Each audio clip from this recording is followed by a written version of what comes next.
On est dans Marc au chapitre 8, mais je vous invite au chapitre 7. Dans la première moitié de l'évangile de Marc, on voit Jésus qui reste surtout à l'extérieur de Jérusalem pour faire son ministère. Même, il va aller à l'extérieur d'Israël, dans les peuples, pour voir des peuples païens, pour pouvoir les enseigner, pour pouvoir leur faire du bien.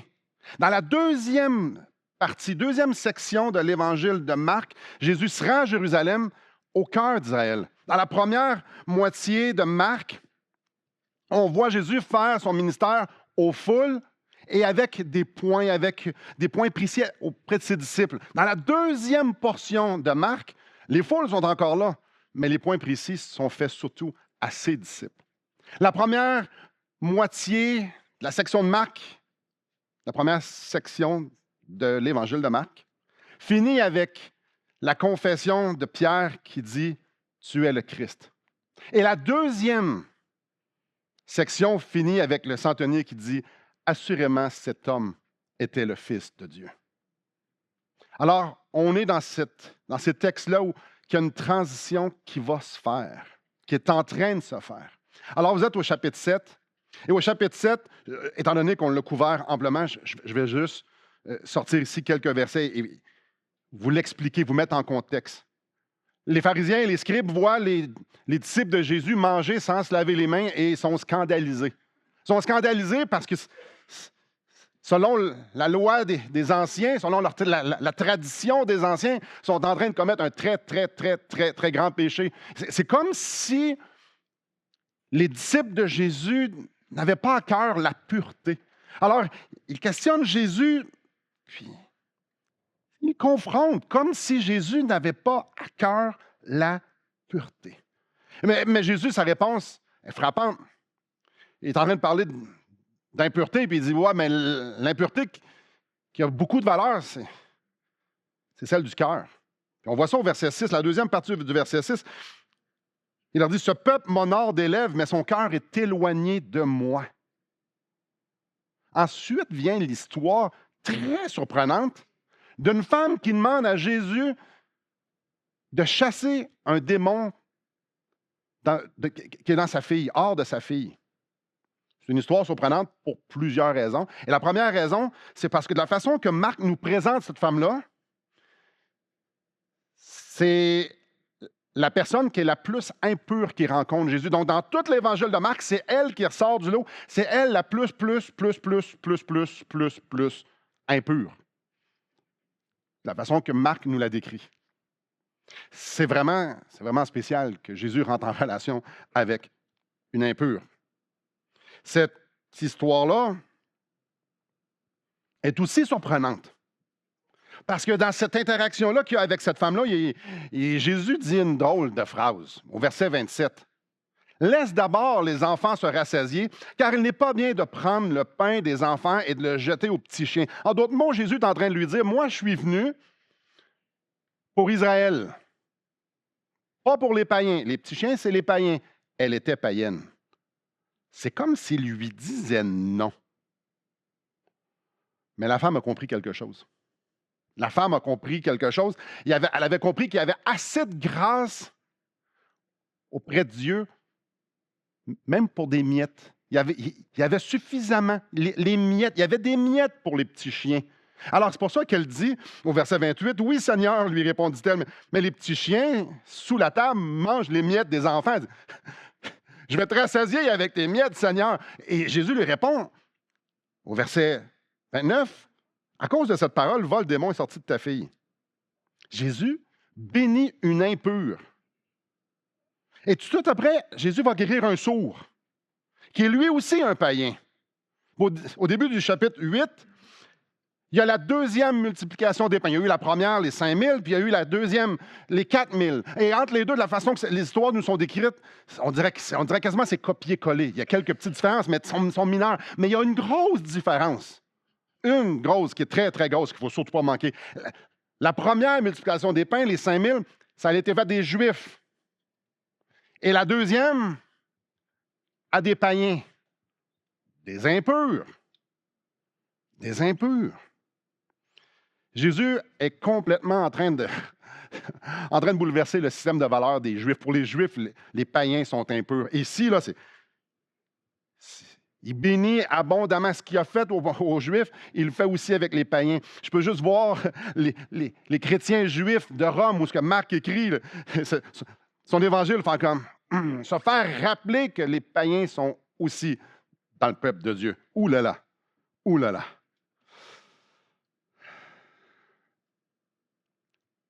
Jésus est en train de bouleverser. Parce qu'il est en train d'établir que ce n'est pas à cause qu'on suit des lois d'hommes que Jésus va nous bénir. Ce n'est pas parce qu'on fait tout de comme faut, selon tous les standards, que Dieu va plus nous agréer. Il est en train de dire ici que la pureté extérieure, celle qui se voit, elle n'a pas beaucoup de valeur, n'a pas vraiment rapport. Jésus est en train de dire ici qu'il va rassasier ceux qui ont faim, juifs ou purs. Comme je disais la dernière fois, il y a un autre thème dans ces versets-là. Il y a un autre thème. Ça se voulait une suite, mais ça fait un mois. C'est pour ça que je fais un petit rappel ici. Là. Il y a un autre thème qui est souligné à grands traits là-dedans. Un thème qui nous prépare à la deuxième portion de l'Évangile de Marc. Aujourd'hui, on va parler d'aveuglement. Et on va voir la solution de Jésus. Mais avant de voir la solution de Jésus à l'aveuglement, on va voir l'aveuglement des pharisiens. On va voir l'aveuglement des disciples de Jésus. Frères et sœurs, ma prière pour ce qu'on va regarder ce matin, c'est que Dieu nous fasse voir. Parce que c'est possible d'être tellement aveuglé qu'on ne sait pas qu'on est aveugle. Alors, allons au verset 10 du chapitre 8. Aussitôt, il monta dans la barque avec ses disciples et se rendit dans la contrée de Dalmanuta. Les pharisiens survinrent, se mirent à discuter avec Jésus et pour l'éprouver, lui demandèrent un signe venant du ciel. Premièrement, Dalmanuta, vous n'entendrez pas souvent parler nulle part. Petit village, il y avait des petits villages comme ça sur le bord de la mer qui disparaissent. On n'a pas vraiment d'informations à propos de où ce que ça, c'est là. Mais c'est surtout le verset 11. Parce que les mots qui sont utilisés là pour décrire la conversation, ou plutôt l'interaction entre les pharisiens et Jésus, attirent l'attention et sont importants. Se mirent à discuter. Ouais, pas tant. Le terme qui est utilisé ici, c'est beaucoup plus une argumentation. Là. C'est un débat. Ça se veut un débat. Ça se veut l'intention de démontrer que l'autre a tort. Puis c'est pour ça qu'on lit le mot « éprouver ». Et pour l'éprouver, ça indique de vouloir chercher une faille. Donc, il est en train d'argumenter, de débattre pour trouver la faille. En bon québécois, il essayait de le pogner. Alors, ce n'est pas une discussion amicale où est-ce qu'on partage nos points de vue, puis à la fin, on serre les mains, on fait comme « Hey, soyons d'accord qu'on n'est pas d'accord. » Mais non, pas du tout. Là. C'est une confrontation directe dans le but de démontrer que Jésus n'est pas celui qu'il dit être. Et là, on lit que les pharisiens lui demandent un signe. Alors, les pharisiens lui demandent, « Jésus, démontre-nous que tu es réellement l'envoyé de Dieu. Que ce que tu fais, ça vient de... Montre-nous un signe que ce que tu fais, c'est l'œuvre de Dieu. » La traduction à la Simon ici, c'est, « On sait que tu es un charlatan. Si tu ne nous donnes pas un signe, direct. Si Dieu ne nous donne pas un signe direct, là, ça va prouver que tu es un charlatan. Ah ouais? Fais-les ton signe. » Mais il y a quelque chose de vraiment intéressant ici. Là. C'est franchement très surprenant. Les pharisiens pensent que s'ils reçoivent un signe de Dieu sur l'instant, ils vont changer d'avis sur Jésus. Je répète ça. Eux autres sont convaincus là, que si Jésus ou que si Dieu fait quelque chose devant eux autres, là, ils vont croire, ah oui, là, on va comprendre. Un peu comme avec Élie, avec les prophètes de Baal. Là, si le feu descend du ciel, là, ils vont croire. Oui, là, ils vont croire. Ouais. Ça fait à peu près 1 an et demi, 2 ans que Jésus fait des choses surnaturelles, jour après jour après jour. Et eux demandent un signe. Un. Il est reconnu. Si on fait juste, tournez pas, mais au chapitre 6, ça nous dit, le roi Hérode entendit parler de Jésus, dont le nom était devenu célèbre. Jésus, c'est la superstar des guérisons, là. Tout le monde sait c'est qui Jésus. Tout le monde sait que Jésus guérit. On parle de milliers et de milliers et de milliers et de milliers de guérisons. C'est reconnu, Jésus nourrit le monde. Je ne pense pas que tu peux se nourrir avec 7 pains, 2 poissons, 5 000 personnes, puis là, avec quelques pains, 4 000 personnes, puis ça ne se sait pas, ça. 5 000 personnes à du bouche à oreille, là. Et là, il chasse les démons. Il est reconnu. Les gens lui apportent les malades. Les gens vont à lui pour manger. Les gens lui apportent des démoniaques pour dire « Hey, fais quelque chose! » Et eux lui demandent un signe pour démontrer que son ministère vient de Dieu. Un. Ben voyons. J'ai envie de dire « Hey, les boys, sérieux? Sérieux? » On a un aveuglement ici qui dépasse la raison. Là. Parce que non seulement il y a des milliers de témoignages qui démontrent, pas un, des milliers de témoignages qui démontrent que Jésus est réellement qui il dit être parce qu'il fait exactement ce que personne d'autre est capable de faire. Ça vient juste de Dieu. Il y a des milliers de témoignages. Mais il y a plusieurs de ces miracles-là qui ont été faits dans des synagogues. Où est-ce qu'il y a des scribes et des pharisiens? Ça, c'est spécial. Jésus fait ses miracles dans les synagogues, devant les pharisiens, devant les scribes, et eux demandent un signe. Ben voyons. Ben voyons. Ils sont tellement aveuglés qu'ils pensent que s'il y avait un signe du ciel, ils croiraient, ça changerait quelque chose. Mais la vérité, c'est qu'ils en ont eu des dizaines et des dizaines et des centaines de signes. Ils ne veulent pas voir. Jésus a fait beaucoup plus que ce qu'il demandait. Alors, on va comprendre au verset 12 la réaction de Jésus. Jésus, soupirant profondément en son esprit, dit « Pourquoi cette génération demande-t-elle un signe? Je vous l'ai dit en vérité, il ne sera point donné de signe à cette génération. » Soupirant profondément, c'est un gémissement de consternation. Alors que toutes les preuves sont là, ils en demandent juste un de plus. Ils en veulent un. C'est déjà tout là. Alors retenons quelque chose ici, super important. Il n'y a aucune preuve suffisante pour convaincre ceux qui ne veulent pas voir. Il n'y a aucune preuve suffisante pour convaincre ceux qui ne veulent pas voir. Je vous le dis en vérité, il ne sera pas donné de signe à cette génération. Jésus ici est en train de fermer la porte à ceux qui pensent voir, mais qui sont aveugles. Oui, il parle aux pharisiens, mais il est en train de parler de tous ceux qui sont comme eux, la génération au grand complet. Verset 13. Puis il les quitta et remonta dans la barque pour passer sur l'autre bord. La description, ici, la façon que c'est écrit, la description du départ de Jésus, la façon qu'il part, vient renforcer l'image qu'il est en train de faire. Puis il les quitta. La porte est fermée pour ceux qui ne veulent pas voir. Maintenant, regardons un peu l'aveuglement des disciples. Je vais prendre une petite gorgée d'eau. On va peut-être rire un petit peu. Verset 14. On embarque, là. Je voulais juste répéter. Faites jouer le film dans votre tête. Les disciples avaient oublié de prendre les pains. Il n'y en avait pas. Il n'y en avait qu'un seul avec eux dans la barque. Mais non. On sait où ça s'en va, là. Jésus leur fit cette recommandation. Gardez-vous avec soin du levain des pharisiens et du levain d'Hérode. La scène est simple. Ils sont sur l'eau, dans leur barque. Puis à un moment donné, ils réalisent que hey, on a oublié la bouffe. Ben non. Ben non. Hey, on a juste un pain. Là, c'est moi qui me fait jouer le film dans ma tête. Ça ne veut pas dire que c'est ça qui s'est passé, mais il y a une emphase marquée ici qu'il y a juste un pain, puis il le réalise. Puis, hey, voyons, hey, qu'est-ce qu'on va faire?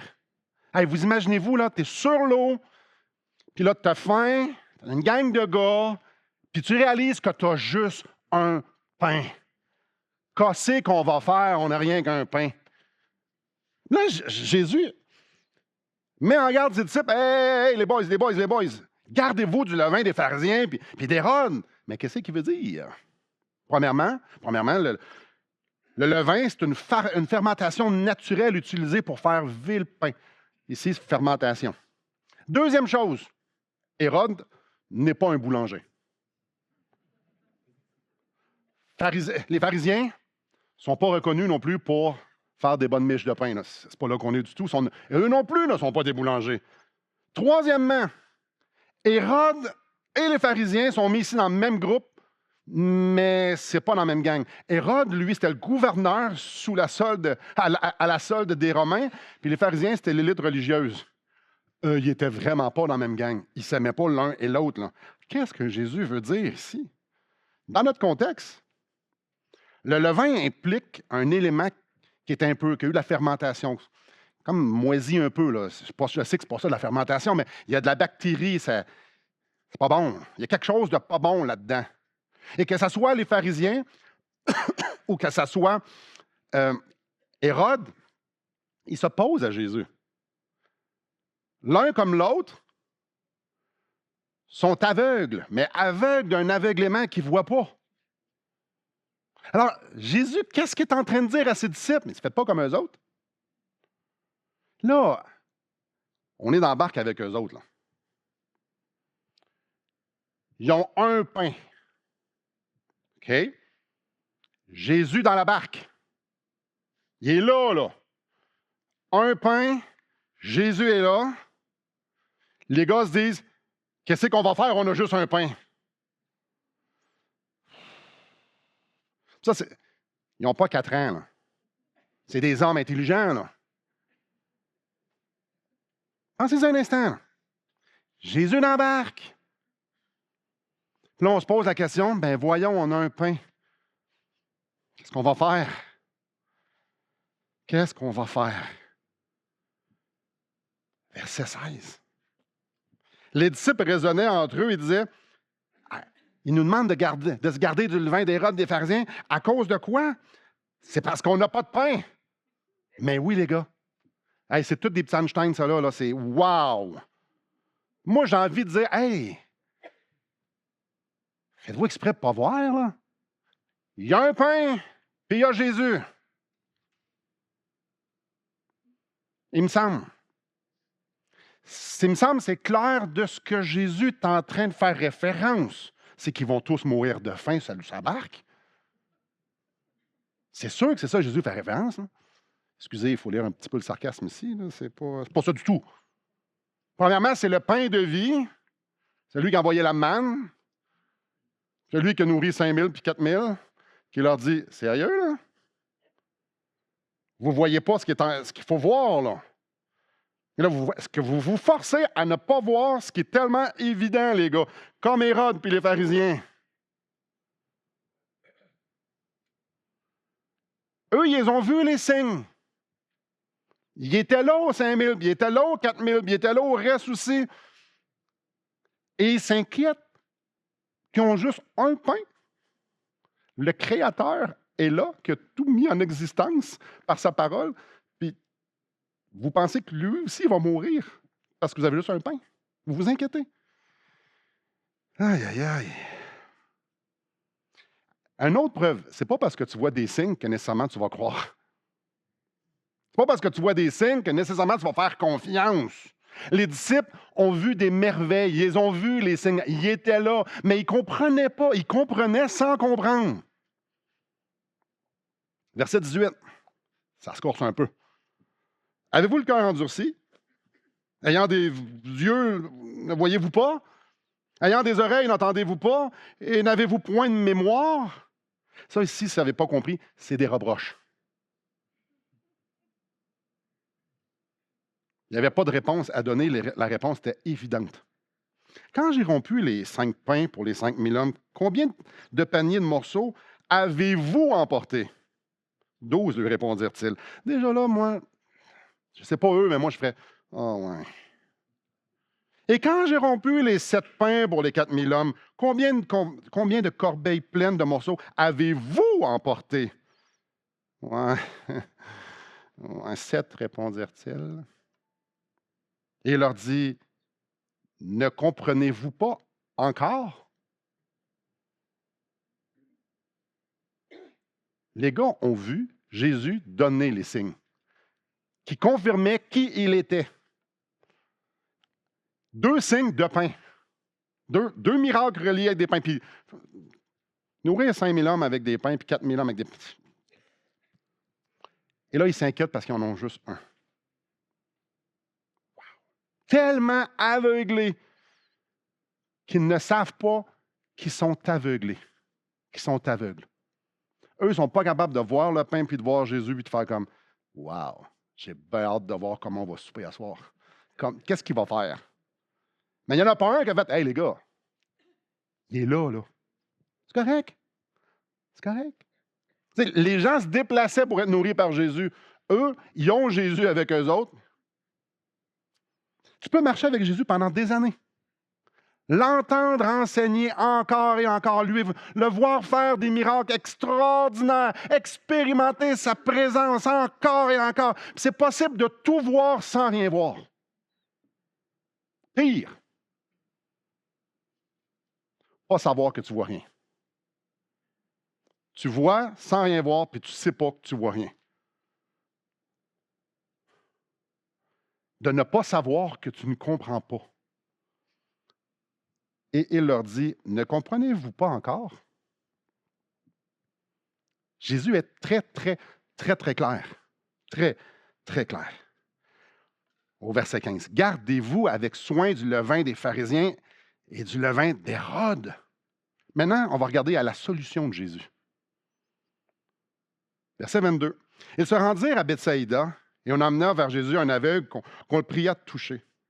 Il prit l'aveugle par la main et le conduit hors du village.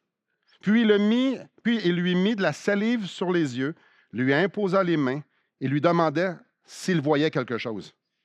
Il regarda et dit, « J'aperçois les hommes, mais j'en vois comme des arbres et qui marchent. » On revient à ça. Ça, c'est bizarre. Jésus lui mit de nouveau les mains sur les yeux et quand l'aveugle regarda fixement, il fut guéri. Il vit tout distinctement. Alors Jésus le renvoya dans sa maison en disant, « N'entre pas au village. » Il y a plusieurs choses ici. Mais la chose principale, c'est que dans tout l'évangile de Marc, il y a 2 guérisons avec de la salive, qui impliquent de la salive. 2. Il y en a un, c'est un sourd. Et ici, l'aveugle. J'aimerais vous ramener un petit peu à la guérison du sourd. Chapitre 7. On se souvient, verset 6.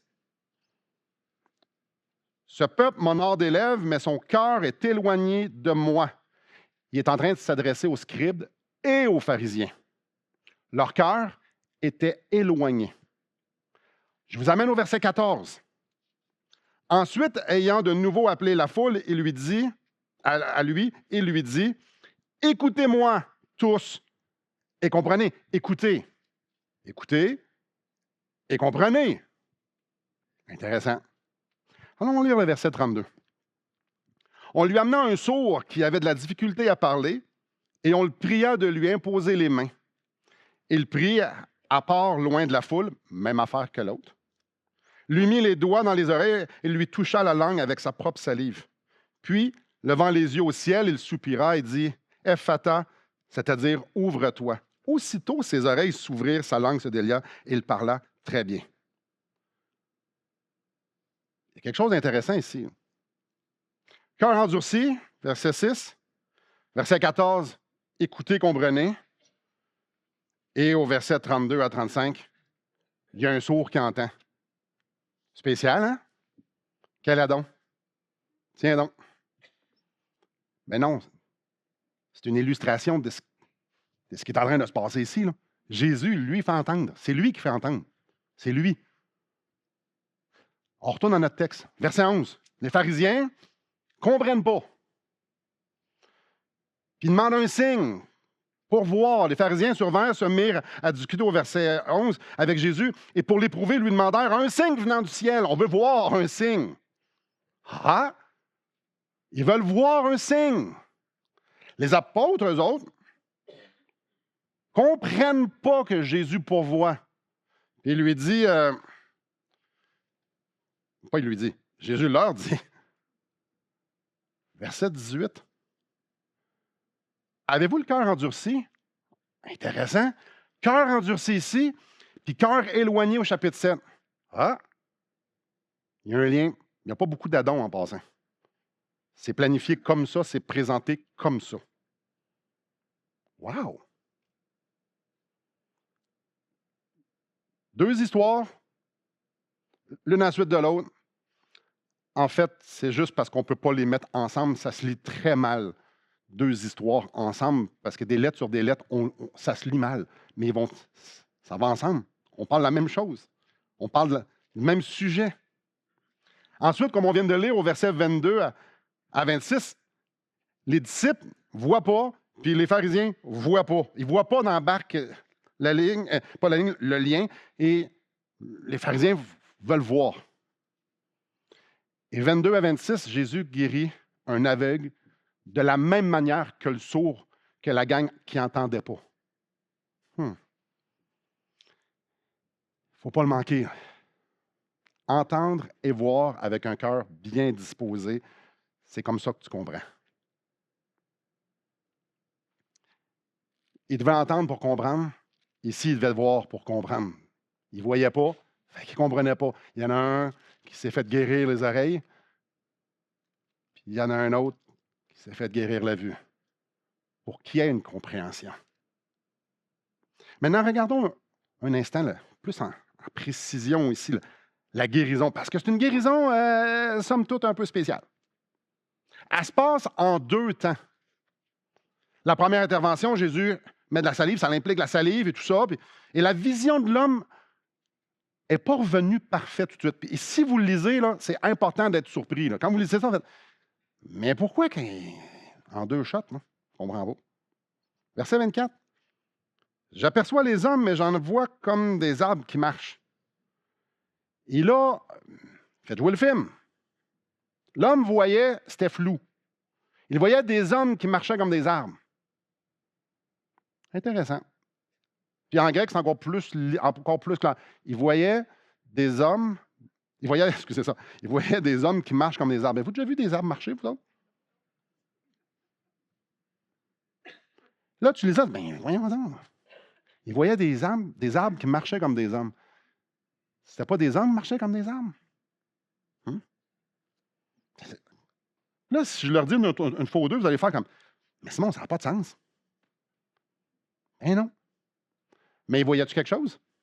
Ah oui. Il était aveugle. Là, il voyait quelque chose. Mais ce qu'il voyait, c'était pas clair. Là, ça n'avait pas de sens. Il ne distinguait pas les détails. La façon qu'il exprime ce qu'il voit, c'est clairement qu'il ne comprend pas trop ce qu'il voit. Mais il voit quelque chose. Là, Jésus intervient une deuxième fois. Et la vue elle devient parfaite. L'homme voit clair. Deux interventions pour une guérison. C'est un peu surprenant, un peu spécial. On veut avoir des réponses. Qu'est-ce qui se passe? Jésus a ramené Lazare en disant, Jésus a ramené Lazare de la mort. Donc, il a ressuscité Lazare en disant, Lazare, sors. Un mot, sors. Ben, deux, Lazare, sort. Deux. Il a ressuscité la fille de Jairus. Jésus ressuscite d'un coup. OK? Il a calmé la tempête, tous les éléments, le vent, l'eau et tout ça, d'un coup. Jésus a fait des milliers et des milliers de guérisons instantanées, parfaites, d'un coup. Pourquoi deux ici? Est-ce qu'il était fatigué?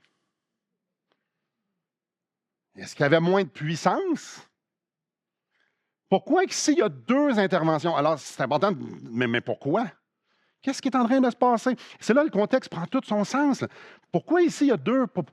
Jésus est très capable de créer toutes choses par sa parole. Et pourquoi deux? En fait, ça n'a rien à voir. Une guérison en deux étapes n'a rien à voir avec la guérison de l'homme ici. De la même façon que la guérison du sourd illustrait la surdité volontaire, spirituel. Ici, il est en train d'enseigner ses disciples qui vont avoir besoin plus que d'une intervention pour tout voir ce qu'il y a à voir. Souvenez-vous au verset 21 ce qu'il dit. Ne comprenez-vous pas encore? Il comprenait des choses parce qu'il était en train de suivre Jésus. Il comprenait des choses, mais il ne comprenait pas tout encore. Là. Les gars, vous avez besoin que je vous ouvre encore un peu plus les yeux. C'est comme si les gars, ils voyaient des arbres qui marchaient. Ils voyaient quelque chose, là. Il y avait de quoi, mais c'était pas clair. La preuve, c'est qu'un pain, Jésus, tu t'inquiètes, il voyait quelque chose. Parce qu'il était avec Jésus. Mais il ne faisait pas tous les liens, il ne comprenait pas tout. Jésus leur dit qu'ils ne comprennent pas tout. Vous avez besoin que j'intervienne encore. Vous avez besoin que je vienne vous ouvrir les yeux encore. Vous n'avez pas tout compris, les boys. Mais il avait déjà commencé à comprendre. Là, on va aller lire le verset 27. Jésus s'en alla avec ses disciples dans les villages de Césarée, de Philippe, et leur posa en chemin cette question, « Qui suis-je au dire des hommes? » Ils répondirent, « Jean-Baptiste. » Les autres, « Élie, un grand prophète. » Élie, c'est un très, très grand prophète. Les autres, « L'un des prophètes. » Et là vient la question. Ça, c'est ce que le monde dit de moi. C'est quoi ma réputation? C'est qui dit ce que je suis? Et vous, leur demanda-t-il, qui dites-vous que je suis? Pierre lui répondit, tu es le Christ. Oh! Dans la barque, c'était moins clair.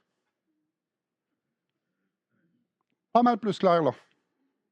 Jésus leur recommandait sévèrement de ne pas dire cela à personne. Ah, intéressant. Avant la barque, il n'avait pas fait le lien. Après la barque, ouais, c'est le Christ. Ça implique le Messie. C'est toi qui avait été prophétisé dans l'Ancien Testament. C'est Dieu avait promis un Messie, avait promis un libérateur, un sauveur, celui qui viendrait nous libérer de nos péchés. C'est toi. Le Christ, c'est énorme. C'est énorme. Pierre avait compris. Il avait compris c'était qui Jésus.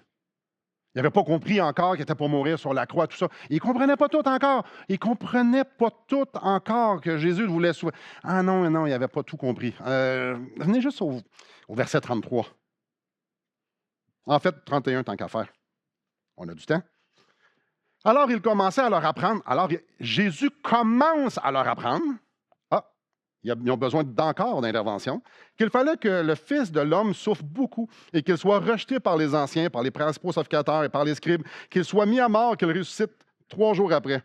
Il leur disait ces choses ouvertement. Et là, encore une fois, j'en parle du voulant la prochaine fois. Là. Faites-vous jouer la scène. Et Pierre, Jésus, peux-tu te parler, Jean? L'ayant pris à part, il faudrait que je te parle. Il faut que je te reprenne. Jésus, il faut que je te reprenne. Ils ne viennent pas juste dire que c'était le Christ. Il va reprendre le Christ. Hey, méchante bulle d'air au cerveau. S'il vous plaît. Mais Jésus, se retournant et regardant ses disciples, réprimant de Pierre, il dit, « Arrière de moi, Satan, car tu ne conçois pas les choses de Dieu, tu n'as que des pensées humaines. » C'est pas intéressant. Pourtant, il avait compris que c'était le Christ. Puis juste un peu avant, il avait compris qu'il n'avait pas compris que le pain, Jésus, c'était comme évident. Sa vision n'était pas encore parfaite. C'est comme si c'est venu par plusieurs interventions. Comme la guérison de l'aveugle. Il y a 2 thèmes. 2 thèmes dans la transition de la première section à la deuxième section. Jésus rassasie ceux qui ont faim, même si tu es le plus impur. Va rassasier. Si tu vas vers Jésus, Jésus va rassasier ton âme.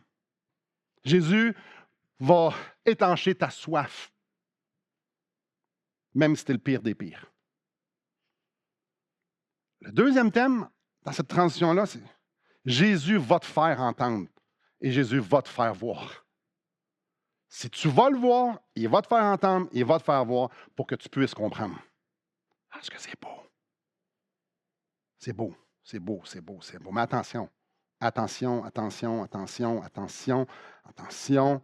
Il est possible de penser que tu es pur, mais en fait, tu es tellement souillé que tu ne comprends pas que tu as besoin d'être purifié. Il est possible de se voir tellement pur, mais qu'en fait, tu es tellement souillé que tu ne comprends pas que tu as besoin d'être purifié. Les pharisiens, c'était comme ça. Il est aussi possible d'être aveugle, d'un aveuglement que tu ne sais pas jusqu'à quel point tu es aveugle. C'est aussi possible, on le voit dans les deux thèmes. D'un côté, c'est hyper beau. Jésus rassasie ceux qui ont faim, même les impurs, nourrit les impurs. Ah, c'est extraordinaire. Fais entendre, fais voir, fais comprendre.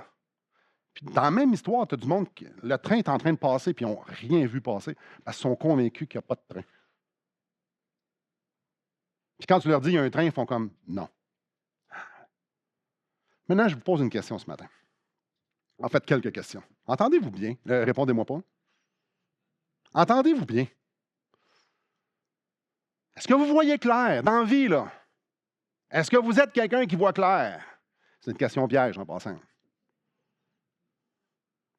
Est-ce que dans la vie chrétienne, quand vous pensez à Dieu, quand vous regardez les choses de Dieu, dans les Écritures, est-ce que vous voyez bien? Est-ce que vous entendez bien? Comprenez-vous ce que vous entendez? Comprenez-vous très bien ou peu importe ce que vous voyez, ce que vous entendez?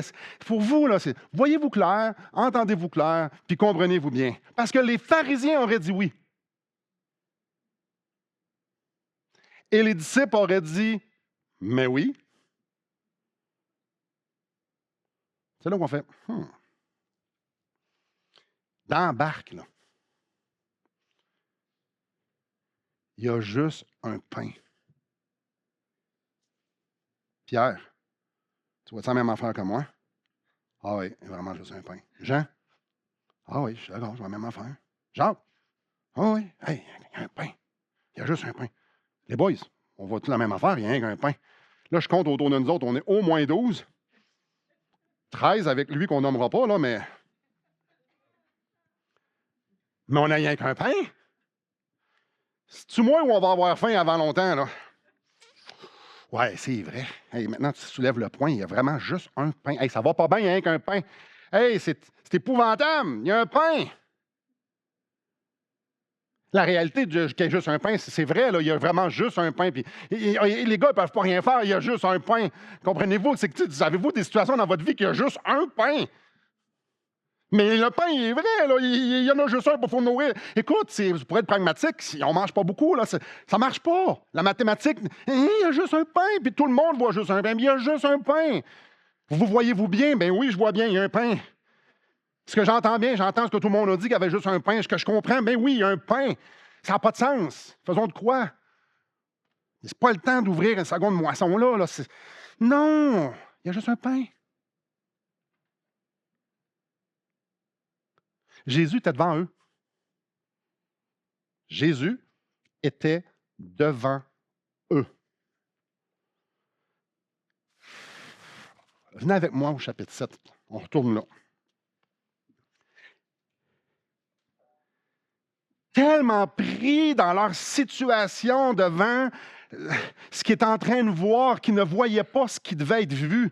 Jésus il est là. Tellement pris par l'inconfort de juste qu'il y a un pain, que tu dis, ah non, mais on va être inconfortable, il y a un pain. C'était vrai, là. Humainement, c'était vrai qu'ils ne voyaient pas que Jésus était là. Ils ne voyaient pas. Pourtant, ils savaient plein de choses à propos de Jésus. Ils avaient expérimenté plein de choses après Jésus. Ils avaient déjà prêché, puis eux-mêmes fait des miracles en passant. Et lorsqu'il y a eu la multiplication des 5000, pour nourrir les 5000 hommes, Jésus leur a dit, nourrissez-les vous-même. Eux-mêmes, ils avaient fait des miracles par la puissance de Jésus à ce point-ci. Là. Mais la seule chose qui était absorbée, c'était leur circonstance immédiate, qui était, on a juste un pain. Il là là. Il là là. Je reviens à cette histoire de cette femme-là. Comme j'ai dit, Marc, présente cette femme-là comme la plus impure. Ça ne veut pas dire qu'il n'y en a pas eu d'autres ailleurs. L'histoire qui nous est présentée ici, là, c'est comme si Jésus n'avait jamais rencontré quelqu'un d'aussi impur que cette femme-là.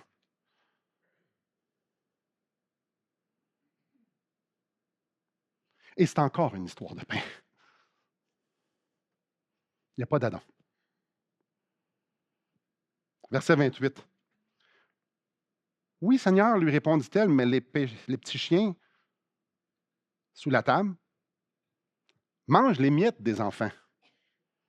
Cette femme-là voyait clair. Cette femme-là a compris qu'elle avait besoin de Jésus et que Jésus était là. Puis même quand Jésus lui dit « T'es mal prise, ma chère », elle dit « Non, non, je vais juste prendre les restants. » Et comme on l'a vu, verset 29, Jésus confirme qu'elle avait compris. Tu as compris. Elle comprenait-tu beaucoup? Pas tant. Chose qui est certaine, c'est que cette femme-là n'était pas en train de se gargariser avec l'illusion qu'elle était correcte. Elle savait qui elle était. Elle savait qu'elle était sous la table, qu'elle était païenne. Est-ce qu'elle cherchait des solutions? Non, ben non, je pourrais ramasser les petites miettes, je pourrais faire ci, je pourrais-tu essayer de... Non, c'est pas ça qu'elle fait. Elle ne cherchait pas non plus à être à la hauteur, puis à essayer de démontrer à Jésus qu'elle en avait fait assez, puis qu'elle était assez bonne, puis que ci, puis que ça. C'est pas ça qu'elle a fait. Elle n'a pas montré son CV à Jésus. Non, elle avait une posture de très grande humilité. Elle savait qui elle était. Elle savait qu'elle n'avait rien. Elle savait qu'elle n'avait rien à offrir. Elle comprenait, mais elle avait soif. Elle avait faim. Elle était en parfaite dépendance de Jésus. Elle croyait que Jésus était la seule solution et qu'il y avait assez de grâce dans le cœur de Jésus pour qu'elle soit rassasiée. Elle voyait Jésus comme son seul espoir. Et elle est allée à lui. Elle est allée à lui pour qu'il intervienne. L'impure, elle entendait, elle voyait et elle comprenait. Cette histoire-là, elle est extraordinaire. Est-ce qu'elle comprenait tout? Non. Elle comprenait assez pour aller à Jésus. Elle comprenait assez de devenir comme elle est à Jésus. Puis dire, je veux ce qui est de toi.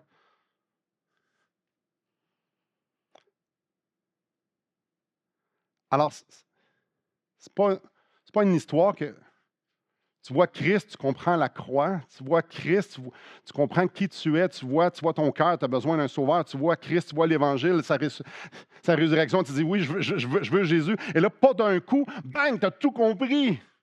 Non, tu as compris assez de passer de la mort à la vie parce que tu mets ta confiance dans son sacrifice. Tu as passé à... Oui. Lors de notre conversion, on voit assez. On voit assez. Nos yeux sont assez grands ouverts, nos oreilles sont assez grandes ouvertes pour qu'on puisse comprendre suffisamment qui est Dieu, qui est Jésus, qu'est-ce qu'il a fait, qui je suis et que j'ai besoin de lui. C'est pour ça qu'on va à lui pour être sauvé. On voit, mais comme des arbres qui marchent. Alors, on vient à lui avec rien. On dit, Seigneur, je suis un pécheur, puis j'ai besoin de ta grâce. On vient à lui avec aucune solution, aucune justice. Je viens à lui complètement vide, puis dire, tout ce que je veux, c'est que tu me sauves. Je vois qu'il y a abondance de grâce, qu'il y a abondance d'amour. Je vois la justice de Dieu, satisfaite en Christ. J'ai rien à offrir. Seigneur, sauve-moi. Mais on ne comprend pas tout de suite. Mais la posture d'aller à Jésus pour être sauvé, cette posture-là d'être rien, cette posture-là d'avoir besoin de tout, cette posture-là de faim, même les miettes, ça va être correct. Cette posture-là de voir que Jésus est ma seule espérance. Sans lui, je vais faire face à la justice de Dieu. Sans lui, je ne peux rien. Cette posture-là, c'est la posture qui est nécessaire pour qu'il continue de toucher nos yeux.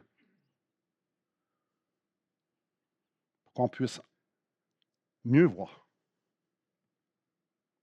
Je repose la question encore une fois. On ne répond pas ici. Entendez-vous bien? Probablement qu'il y en a d'entre vous qui disent mais oui. Est-ce que vous voyez clair? Probablement qu'il y en a d'entre vous qui font mais oui. Comprenez-vous ce que vous voyez et ce que vous entendez? Comprenez-vous ce que vous ne comprenez pas? Puis ce que vous ne voyez pas? Puis ce que vous n'entendez pas? Parce que jamais, jamais, jamais, on va avoir tout entendu ce qui a à être entendu. Puis on a tout vu, tout ce qu'il va avoir à voir. Jamais. Jamais. Jamais on va pouvoir comprendre tout ce qui a à être compris de ce côté-ci de l'éternité. Jamais. Imaginez un être infini, parfait dans toutes ses perfections, qui se révèle à nous. Et vous pensez qu'on peut arriver à un stade où qu'on a tout vu, tout entendu? On ne comprend même pas notre propre cœur.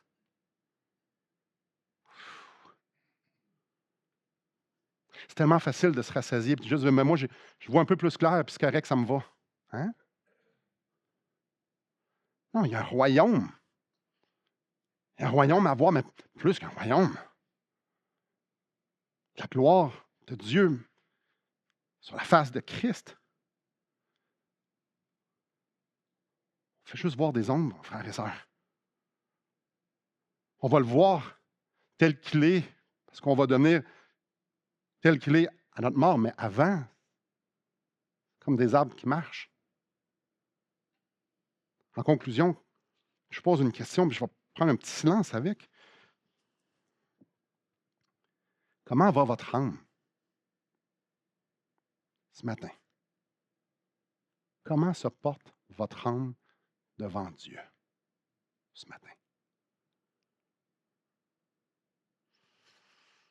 Au verset 31, on lit « Alors il commença à leur apprendre. » Ça faisait environ 2 ans qu'il marchait avec. Puis là, il a commencé à leur apprendre. Jésus a encore des choses à vous montrer à propos de lui, à propos de vous, à propos de moi. 700 ans avant la venue de Jésus, Ésaïe a prophétisé. Je vais juste vous citer, chapitre 35, un bout du verset 4, un bout du verset 5. En parlant de l'Éternel, il viendra lui-même et vous sauvera. Alors s'ouvriront les yeux des aveugles, s'ouvriront les oreilles des sourds. Il viendra lui-même. Et les aveugles vont voir, et les sourds vont entendre. La promesse, c'est que les aveugles vont voir. D'une façon graduelle, leur vision va s'améliorer, puis ils vont voir mieux. Puis plus ça va aller, plus ils vont comprendre. Comme je dis, n'oublions jamais que c'est juste au ciel que notre vision sera parfaite. Mais la bonne nouvelle, c'est qu'au ciel, elle sera parfaite. Et au ciel, nous le verrons tel qu'il est. Parce que notre vue va être glorifiée parce qu'on va être dans sa présence. Mais d'ici là, on est ici. Et il y a encore des choses à nous dire. Et il y a encore des choses à nous montrer. Et non, on ne comprend pas tout. Et ô combien que la posture de cette femme devrait nous inspirer. Puis dire, je vais y prendre tes miettes, je les veux les miettes, j'ai besoin de tes miettes. C'est tout ce que j'ai besoin dans ma vie. Parce que sans toi, ça ne fonctionne pas. Mais tu es là. Je te vois. J'en vois assez. Tu es là. Prions. Seigneur, c'est une promesse extraordinaire. Alors s'ouvriront les yeux des aveugles, s'ouvriront les oreilles des sourds. Quelle promesse, parce que tu nous dis, et tu as toujours dit qu'il y aurait un sauveur, que tu viendrais pour nous sauver. Et Seigneur, ce que tu veux, c'est que nos cœurs, mon cœur, ne soient pas éloignés ou endurcis, mais que soit comme cette femme, dans une posture d'humilité. Seigneur, viens produire ça en moi, en nous, cette posture d'humilité, de sorte qu'on puisse entendre et voir, et comprendre. Juste un peu plus. Viens, Seigneur Dieu, Chacun d'entre nous viens nous emmener, viens nous donner la vue pour voir, les oreilles, pour qu'on puisse discerner, juste pour le prochain pas, Seigneur, pour qu'on en veuille juste un petit peu plus. Seigneur, viens, viens, viens. Viens, Seigneur, nous rappeler, parce que tout autour de nous, on a envie de penser qu'on est arrivé, qu'on est plus loin que où est-ce qu'on est. Seigneur, tu nous vois purs en Christ. Et c'est tout ce qui compte. Viens nous faire voir ta gloire. Viens ouvrir les yeux de nos cœurs pour qu'on puisse comprendre l'espérance qui s'attache à notre appel. Et cet appel, c'est de te glorifier, de t'obéir, de te glorifier, de t'obéir pour notre vie éternelle. Amen.